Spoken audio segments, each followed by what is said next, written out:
Hello, dear brothers and sisters in Christ Jesus. Greetings from Atlanta, USA. Today is the fifth Sunday of Easter. Our theme, the vine and the branches. There is a particular scene in the movie Shadow of the Hawk where a young couple is climbing the mountain with the help of their Indian guide in a desperate attempt to flee from evil people. At one point, the young woman stumps to the ground and says, "I cannot take it anymore."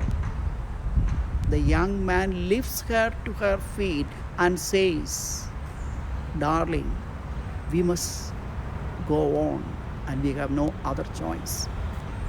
She shakes her head and says, "I cannot go on and I cannot go on." Then the Indian guide advises the young man, "Hold her close to your heart and let your strength and your courage flow out of your body into hers." The young man does this, and in a few minutes, the woman smiles and says, "Now I can go on, and now I can do it." Yes, dear brothers and sisters, Jesus tells us today that He is the vine and we are the branches. By this parable, Jesus draws us how He shares His divine energy and strength with each one of us. The parable reminds us that when we are united with Jesus, we can do anything, but separated from Him, we are good for nothing. The first reading, taken from the Acts of the Apostles, testifies the spiritual fruits yielded by the apostles because of their close bond with the risen Christ. The reading tells us how the Lord pruned the former Pharisee Saul of Tarsus, a fanatic who had persecuted the church, to produce a fruit-bearing branch called Paul, and made him a zealous apostle to the Gentiles, entirely dedicated to the proclamation of the gospel. In today's second reading, John explains that only if we remain united with Christ by putting our faith in Him and drawing our spiritual strength from Him, we will be able to obey God's commandments, especially the commandment of love. Today's gospel text is part of Jesus' farewell discourse during His Last Supper with His disciples. Jesus explains to His apostles how they and their disciples can carry on when He is no longer physically present with them. He assures them, using the parable of the vine and the branches, that the life-giving Spirit whom Jesus will send to them will be present and active within them and among His disciples and their successors. Jesus uses this favorite image of the vine and the branches to help His disciples to understand the closeness of their relationship with Him and the necessity of maintaining it.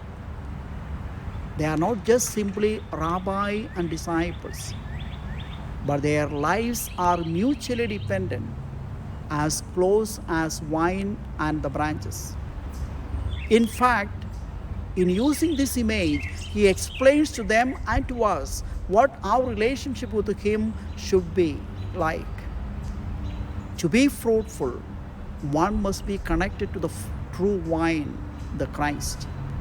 It means living the life of Christ and the life of grace, which gives a believer the nourishment that enables them to yield the fruit of eternal life.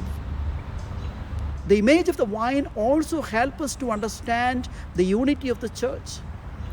St. Paul explains that we are Christ's mystical body, in which all the members are intimately united with the head and united to one another.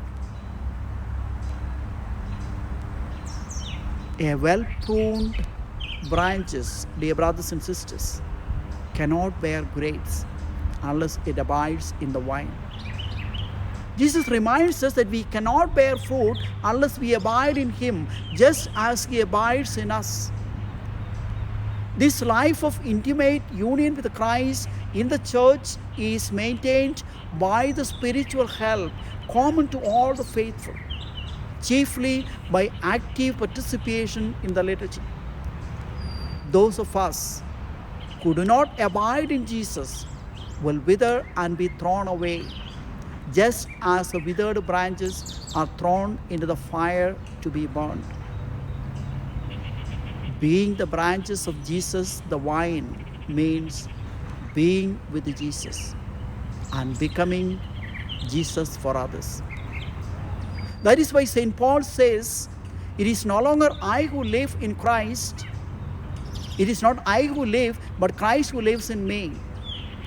It is more than memorizing the Bible, saying the proper praise with the right words and gestures, and learning the correct theology, but being detached from the compulsive desires for everything that is not of God and godly.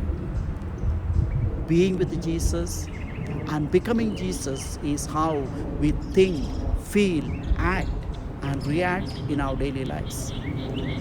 When we inspire the love of the learning in our students, when we diminish dissension and instill cooperation in our parish community, when we curb quarrels and fill our homes with a loving concern, when we go out of our way to help the hungry, those in need, the oppressed, and those who suffer injustice, we are being with Jesus and becoming Jesus for our brothers and sisters around.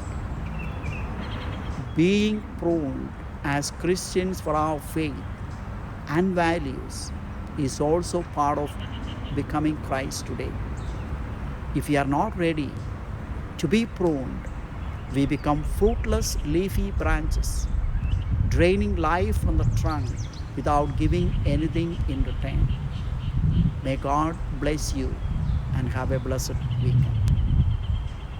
If you would love to hear the breaking of the word, please like and subscribe this YouTube channel and share with friends and family.